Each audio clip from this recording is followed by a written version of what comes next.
Well, that obviously was worth the price of admission for the fans, and I'm sure television enjoyed that game. That was quite a game. It was really proud of our team for finding a way to finish at the end. That was an excellent call by Coach Disher to go all-out block on the last punt, and I'm not really sure how it affected them in any way, shape, or form, other than when the ball was on the ground, we had enough people there to pressure them to corral them and force them to just kick it left-footed. I think it was left-footed. Their punter did a nice job just picking it up and getting it out of there. But it's a good call by Robbie Disher to go all block in the end instead of return.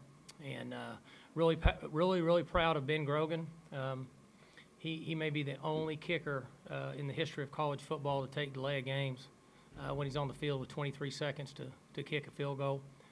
And before anybody answers or asks any questions about that, we will get that corrected this week. That's on me. It's my fault. We'll make sure that doesn't happen again. Good news is he made them after we had the delay of game. And I was proud of him for his effort. We weren't very good in special teams today. They out-punted us. And for that reason, they out-returned us. I thought our coverage units were really good. Corralling number 4, he's an explosive, exciting player. And when we did not punt the ball well the first 2 or 3 times, you're really in danger of getting a return with his ability. And we were able to run over there and corral him and get him down. Our kickoffs, our coverage on that unit was good. And the reason I bring that up is because when you play Texas with the skill players they have in the return game, it's very important that your coverage units are good. So I was proud of our team in that area. We have to find a way to run the football better. I thought in the third quarter, latter part of the third quarter, and in the fourth quarter that we weren't getting any movement up front.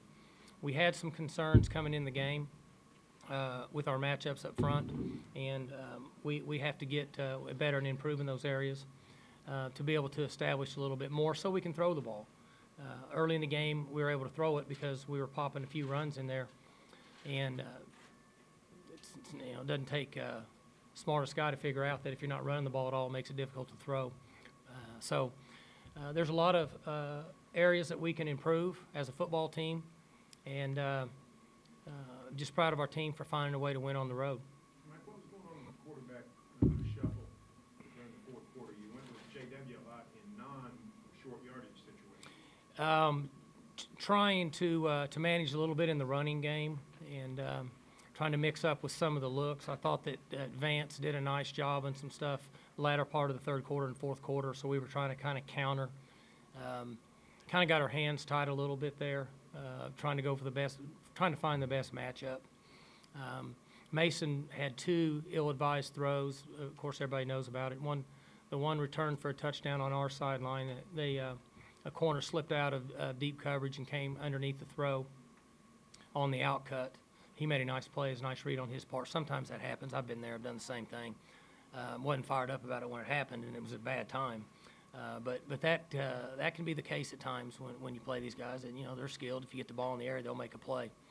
There wasn't anything very pre-game. It was more we were trying to match up as the game went on with them. J.W. brings a little bit different play system to the table, and so we were trying to change it up there a little bit when we felt like that we weren't blocking them very well. Mike, in the way it did, Mike, with the special teams mistake that they made late, I mean, do you feel like at the end you just stole it? Do you feel like you walked out with a well, at the end? Not really, because we gave them 2 touchdowns. I mean, gave them, but they still picked it up and ran it in, and they intercepted it and ran in, so it counts. But our defense, for the most part, I thought corralled them pretty well. I think their quarterback is a good player.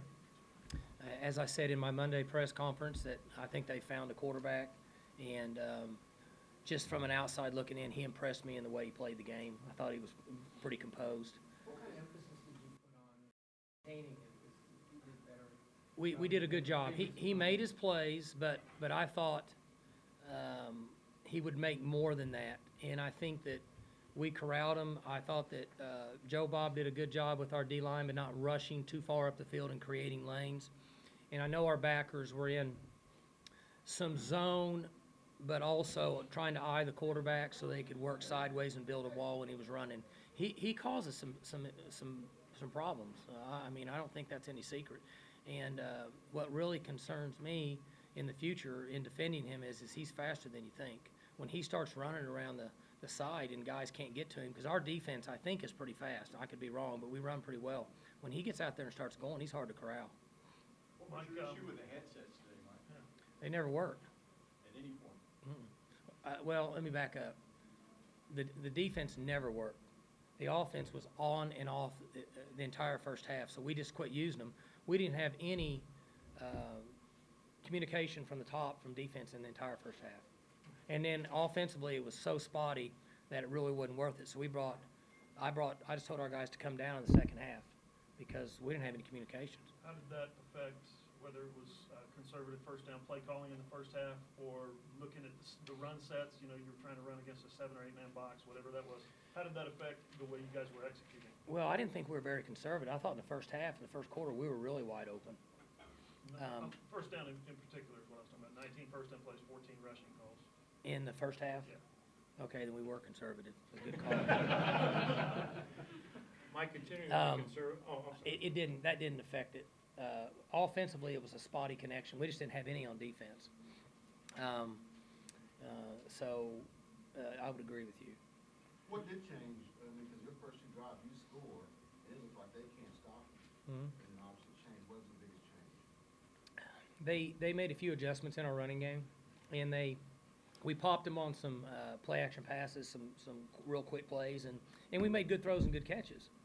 And if we go back and look at the tape, I think we're going to find in the second half we missed some throws.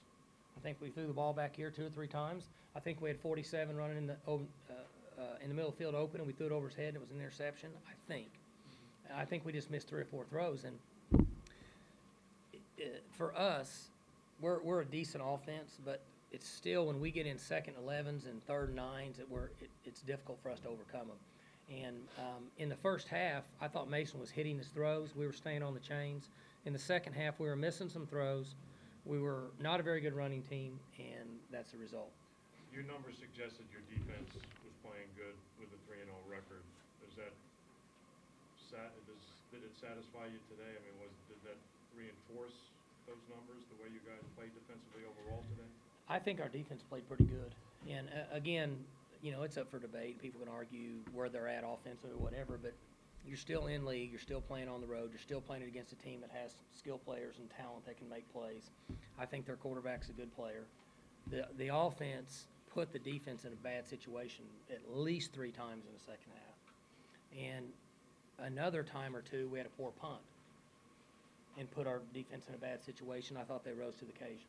Now, I mean, I would have to go through the play-by-play to be exact on that, but that was just my gut feeling walking off the field. Mike, before today, nobody had ever won here 4 times in a row, apparently. You're the first team to ever do that. What does it say about them? What does it say about you? Well, I don't know anything about them. I know that for some reason our players, they enjoy playing here. I said that on Monday, and, you know, that's not anything personal at Texas, but a lot of these guys are from here, and whether you like it or not, some of them's ultimate dream would probably be to play here, and they didn't get an opportunity, so it's our chance to get on the field and play. And, you know, we've just found a way to finish. I thought that the condition physically of our team late was good. I thought our defense was fresh, and we were still active. And so I think, you know, that falls back on Rob Glass and our nutrition and all the things. You know, it's such a big picture to try to get ready. And we hadn't played in the heat either. The first game we played in the heat, and on the field it was about 116 degrees. See, we played at Central Michigan. It was cold and rainy. And the 2 games we had in Stillwater were like playing in San Diego, 75 degrees and partly cloudy. The first time we played in the heat against our best opponent. What did you think when the punter dropped the ball? What was the first thought in your head? The punter? The punter dropped the ball. Honestly, to scoop and score. That was the first thing that came into mind. Because I knew we had pressure because Robbie called blocks. So I felt pretty good about us corralling, but I was hoping that he would kick it around and we'd scoop and score. The way your defense was playing, Mike, did that lead to your rather conservative play at the end of the, you know, basically setting up for the field goal instead of going for the touchdown at the end? Is that the way you like to go on the road, and especially when your defense is playing well? I would have played that way home or away. it's a higher percentage to run the ball and get it set up and kick a field goal. The fumble that Mason had, Mike, do you think that changed him at all? Did you get a sense that maybe he was shaken by that? I don't think so, John. He's been pretty good with things like that for as early and as young as he is in his career. Because I'm usually pretty good at reading that in their face, and he's usually okay. He's done that twice. So, we need to go to the Lester Hayes Pine Tar or what, but we got to, and we kind of joke about it and laugh and the game's over, but it certainly wasn't funny when it was happening. Because at that point, we were really playing good on defense. And we gave them, or they, forced it and picked it up and ran it in. It's nice run by 98, breaking a tackle. Extreme contrast with a single guy, Mike. They have a guy miss 2 extra points in the fourth quarter 2 weeks ago, and then today they hit 2 40-yard field goals in the last minute and a half on the road. And and that's what I had mentioned, that I thought that I was proud of him for rallying, and that we talked to him after those, that he clearly just needs to be a professional at what he does and get the ball up. There wasn't any reason to beat around the bush about what happened, and he worked hard and took it on. And on those kicks, you got to remember, you got to have a snap, got to have a hold. Those guys snapping, those guys holding did their job. So I'm proud of those guys. Have you connected the dots on those last 2 games with you in Texas, that you got somewhat miraculous punt plays going your favor in the last minute? Ill return and then the mishap and snap today. Oh, well, no, that has worked for us. The other 2 times against OU, it didn't. They got one on us. So I just think it's, college football with young kids, it's crazy what happens. And there's so many different twists and turns. And like I said, it's certainly worth the price of admission today and television. And it was a heck of a football game. There were some mistakes, but it was still a heck of a football game to watch. I was enjoying the game, even though I wish we would have played better and limited mistakes, but it was a heck of a game to watch. Was there an explanation on the headsets? Anybody? Oh, I don't, no. There was a power outage here before the game, right? Somebody told me that, and I'm guessing that had something to do with it. Now let me just say this for Texas: they were trying like crazy to do it, but they couldn't get anything accomplished. But they were trying; they were running all over the place and trying to get it, but it just wouldn't work. Age of technology we live in failed us, and so we just didn't have any communication. And that they didn't either. I think they took their headphones off in the second half. I'm not for sure. In the unheralded contributor category, Mike Jones and Terrell Owens. Right. It's interesting with Mike Tavius. He's done a lot for us already this year on defense, and he's I would call him a great special teams player because he's so fast and he makes plays, and people don't really recognize him, but he falls in that category. And he's motivated in his last year, and football has become important to him. And he's talented. He's a little guy, but he's very talented. That was Chris Carson. I don't know. We didn't feel like that he could help us in the game. They retaped him and thought about putting him in, but in his opinion, his pain level, we thought Rennie would run, and I thought Rennie ran good. Yeah. And we thought Rennie would give us more than Chris did with the ankle. Tough It's sledding. just a normal turn, and just a whatever you call it. Sprain. Tough sledding in against that defensive line, I guess, that front seven. We didn't block him very good in the second half. I thought early in the third quarter, we hit a few plays here and there, but we didn't get enough big runs. Period. Okay, we can't keep getting 2 and 3 yard and 4 yard carries. We didn't get the 10, 12, every once in a while 15-yard plays, and we're going to have to get better at that, or it's going to be a tough run through league play. Mason's been pretty poised through all this, all the way back to last year. Did he lose some of that today? I know you said you look him in his eye and you like what you saw, but with the fumble and the 2 bad throws. I don't think so, John.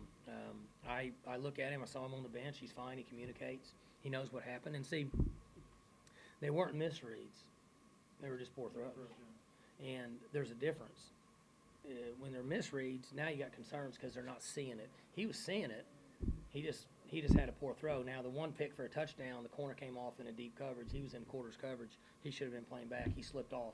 They get to coach 2. Kid made a nice play. Our guy did it last week, number 1, against whoever we played last time. He did the same thing. So they get a chance to coach. Their kids get a chance to play. He made a play. And then he had the ball thrown behind James, the ball over 47's head, and then something else happened. So I thought they were more misfires in the second half than they were misreads. Maybe normal run of play for a young guy like that? As opposed Well- to we've been used to seeing him make great plays and be poised and make good throws. and Well, all two that. things. And he's, today was his, I think, 7th game, so he's kind of running out of the early in his career. He needs to pick it up a little bit. But this is the best team he's played this year. Okay, I mean, this team has got speed, they've got size, and they've got strength. I'm not trying to say that, that they're something that maybe the public doesn't think they are, but they're still a talented team. So that was his best challenge. He is early in his career, but he needs to play better, period. Coach, whenever you go on the road, especially in a conference game against a team like Texas, you turn the ball over like you did, they scored 2 touchdowns on defense, and you get the win. You just kind of let out a sigh of relief and Well, blessings. And that's what I said when I got in here, that there was a lot of mistakes in the game, and ultimately it doesn't matter because we won. But if you play on the road in league and say you're going to turn the ball over twice and they're going to get touchdowns on it, there's somebody out there, it's a mathematician, that'll put a percentage on it that you're not going to win. It's probably going to be pretty high. So we were fortunate to win. Like your conservatism went before the setting up for a field goal. You needed a field goal. You still didn't open up. Why? Were you just afraid of a mistake by Mason again? Or Not really. I just didn't think we were blocking them very good. pass blocking? You weren't run blocking very good either. Or pass blocking. We'd given up some pressure and a couple sacks. And, the truth is we could sit here and say we were trying to scheme and play-wise, but I thought at that point, unfortunately, I have to coach at times and think, I thought our defense was playing good enough. We had already made mistakes and put ourselves in a difficult situation. We needed a field goal to try to get this thing in overtime, to try to regroup and put something together. I didn't want to make another crucial mistake and then take ourselves out of the game and then never give ourselves a chance. So those calls at that time, Barry, those were on me. That's just a choice I made based on how our defense was playing. The end of the first half, you guys had a timeout left and last 49 seconds run off the clock. Do you wish you had that back? Would you have done it differently? We called timeout to make them punt. And then after that, it really wasn't worth it at that point. We just wanted to try to get them to punt, to force the punt. Because after that, we didn't have enough time to really do anything. In your last 6 road games against A&M and Texas, you're undefeated. Can you just talk about the significance of that to your program? Well, I think that, Considering the level at which you recruit. the recruiting in this state is really important for us, and I'm going to guess that 90% of the young men that we're recruiting now watch this game today, and it's important, that young people decide where they want to go to school based on some things, but they also want to be on a team that wins. And so it is important for us to play well when we play the Texas teams. And, I think from what you're seeing this year, I don't know how all the games are going, but there's a lot of parity in this league. And so there'll be a lot of good football games. Good. All right. Coordinators, you come to the